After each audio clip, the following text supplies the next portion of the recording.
Hello, welcome to episode 228 of the Craft House Magic podcast. My name's Ellie and I'm coming to you from Norwich in Norfolk in the UK, and today is the 20th of October. So welcome everybody. I hope you've all had a lovely crafty week since the last time I've spoken to you, and I'm here to share all the things that I've been making in the last 7 days. So today I have some knitting, some sewing, I have one or two confessions. I've got some information on my shop and a little appearance from Jensen at the end of the podcast in some handmade gear. So we have a couple of Makalongs going on in the Ravelry group and on Instagram. I'll leave details of those below, but they both go till the end of the year. I have a couple of winners for the subscriber giveaways for September and October, and that is Christine from Australia and Peggy from Pennsylvania. So congratulations to you both. I've sent you both emails, so you should have a message in your inbox.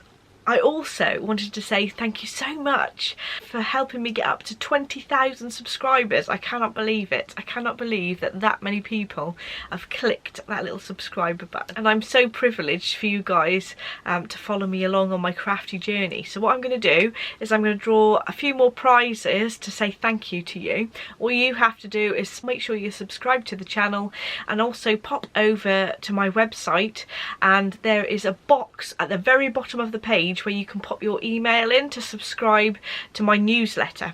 So it's free to do both of those things, and you will just get the odd email from me from the new email subscription that you've signed up to. And I'll have a look in the list of people who've subscribed to my website and draw a few prizes from that to say thank you for getting up to 20,000 subscribers. So that is absolutely amazing. Thank you so much for watching. Right, let's get into the good stuff, shall we? I have some knitting to show you. I have a sock. So this is the Dehnungsfuge sock pattern by Nicola, Susen, and it is a gorgeous design. So you have this sort of horizontal rib here where you have rows of knit and rows of purl, so it goes downwards there, which sort of makes it sort of crease in a bit, which works well for the front of the foot. Then you've got this rib around the back of the foot, and it works the same on both sides. And then you have these increases at the back of the heel to make room for the heel. Heel, which is like a short row heel, which is a nice interesting construction. Those short rows actually are different from any short rows that I've done before, so it was interesting to have a go at that. And then we have some decreases at the front here to get back down to the stitch count for the foot as well, and I'm really enjoying knitting on that. And the yarn that I'm using is from Riverknits and it's called My Heart Bleeds Wine. Love these really deep rich tones, and I've paired it with a sort of mustard colour, which is a Soxier 4-ply yarn in the 104 Sphere colourway. So that's how I'm getting on so far with my socks.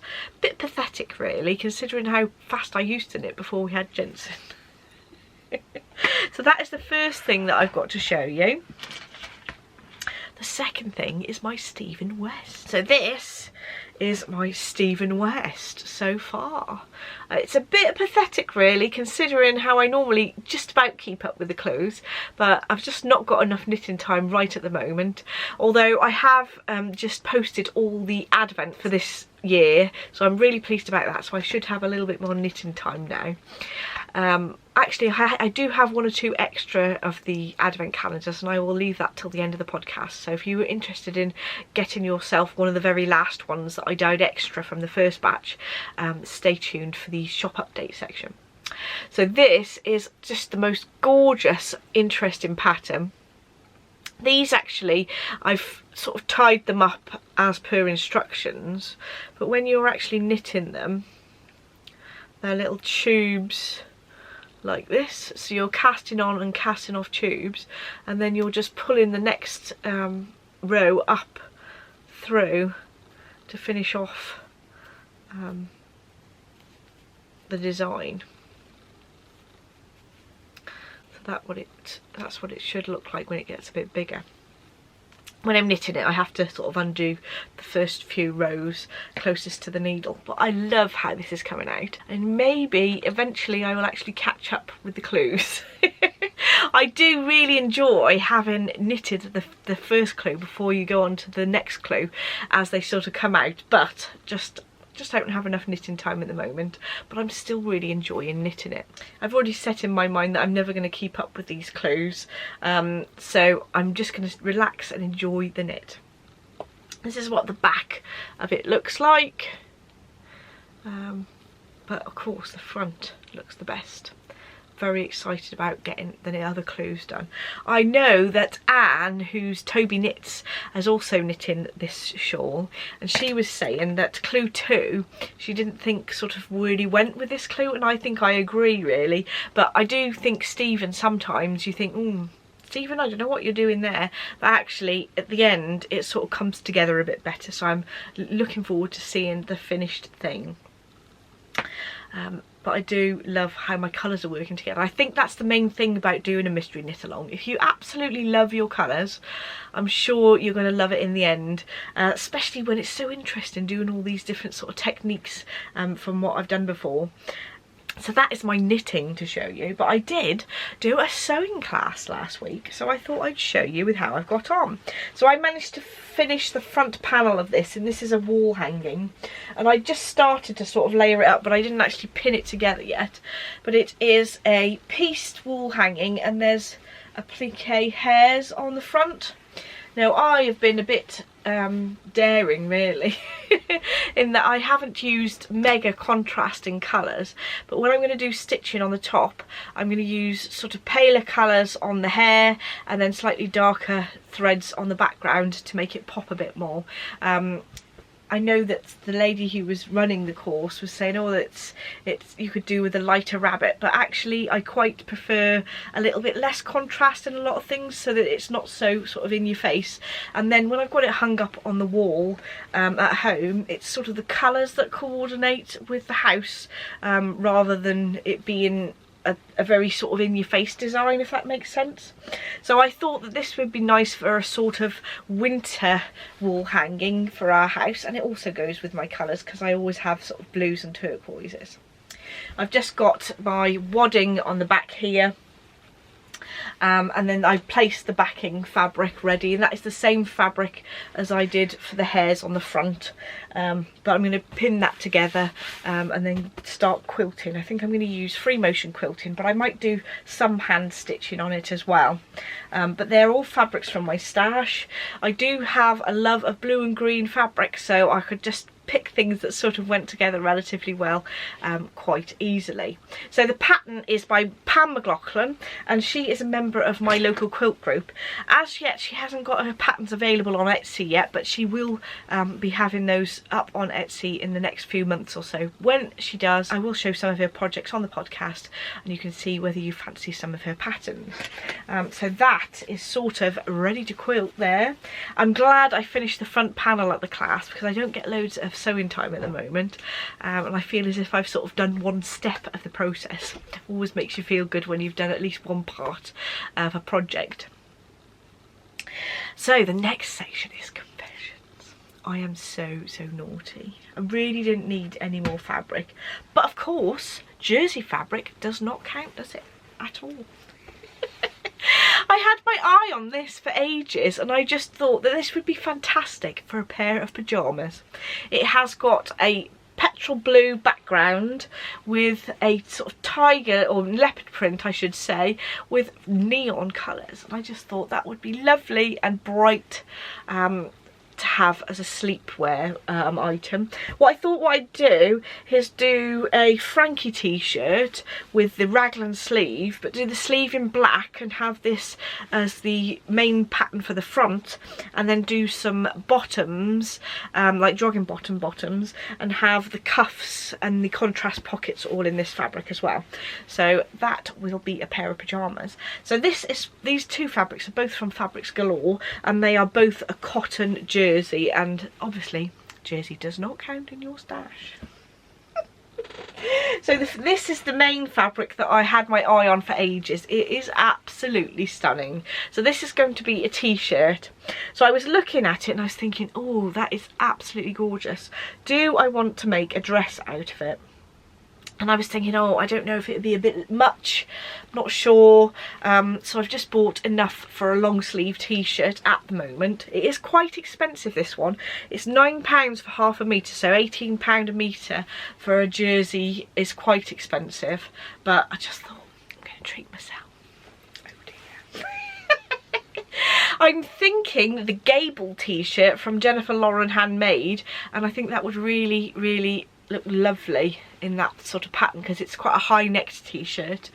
So hopefully that will come to fruition in the next few weeks or so. We shall see.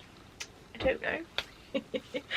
Also on my confessions list are some patterns. One of them is going to be a gift make, so I don't feel quite so guilty. So first of all, I have got the Jade wrap dress on my list, and I did actually purchase the PDF pattern from the Jennifer Lauren Handmade website, and it is just beautiful. It's a pattern that you can make in woven fabrics, but I thought because it's a wrap over at the back, it'll be lovely and comfortable. You can undo it a little bit if you've had a big dinner, and it's a little bit like sort of like a pinafore at the front, and I thought that would just be lovely to go with lots of things and be really good as a dress to wear in the daytime with big pockets, of course. So that is on my to-do list, and I have already purchased the pattern. I think it was on sale, and I did actually purchase it a few weeks ago and completely forgot to tell you guys, so I just thought I'd mention some of the patterns that I've bought recently. I also bought the True Bias Hudson pants for Adam to make up him a pair of pyjama bottoms as his birthday present. So I have now purchased the pattern ready, just need to get it printed. I normally have mine printed on the massive like A0 sheets from a copy shop, and then I keep the sort of PDF files on my computer so that I know that I can cut into the copy shop versions and print them out again if I need to.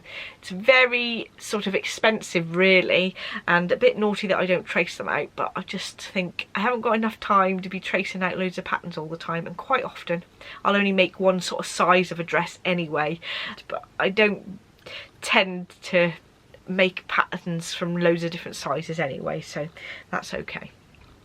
The other pattern that I've got my eye on, which I haven't quite purchased yet, but I'm very excited about this, Miriam trousers by Cashmerette, and they have got this really cool around the waistband.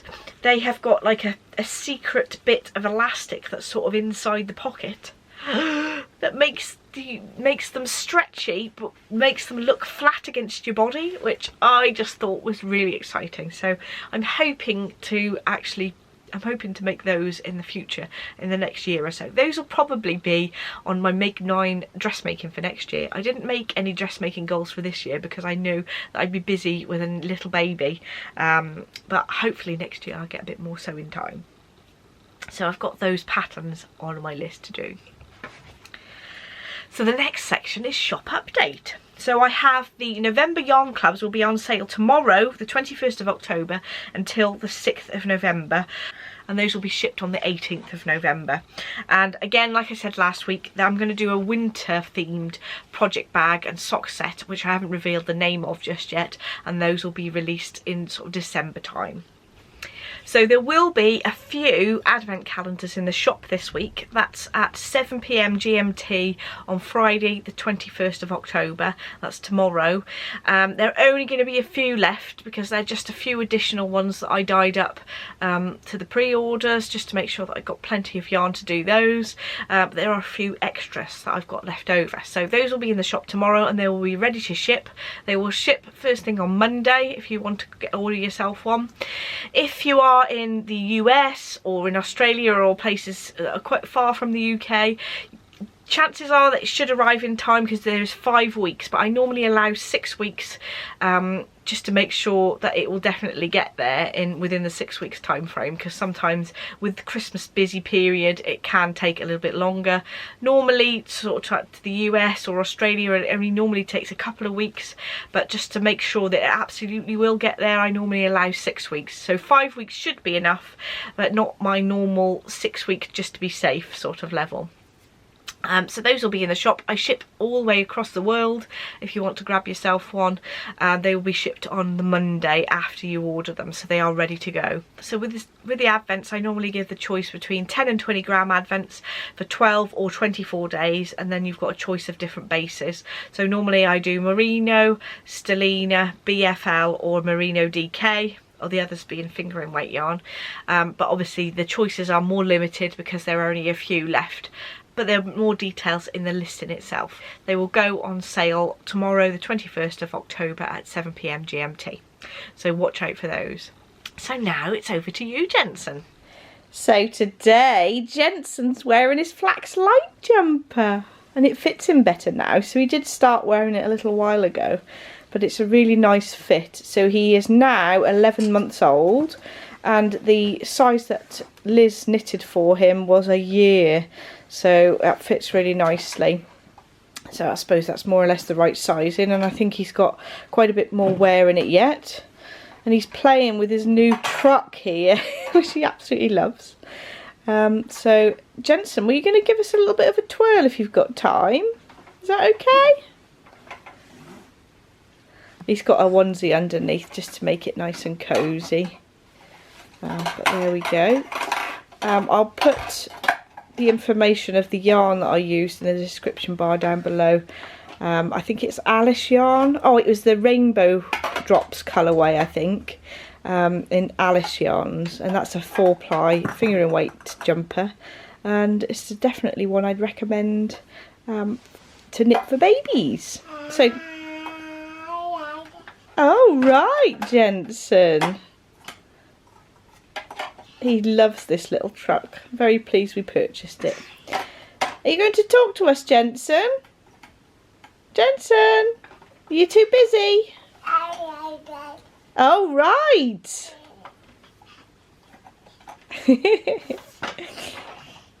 Thank you very much for showing us your jumper.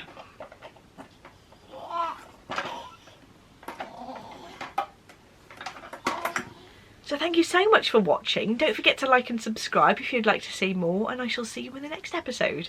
Bye!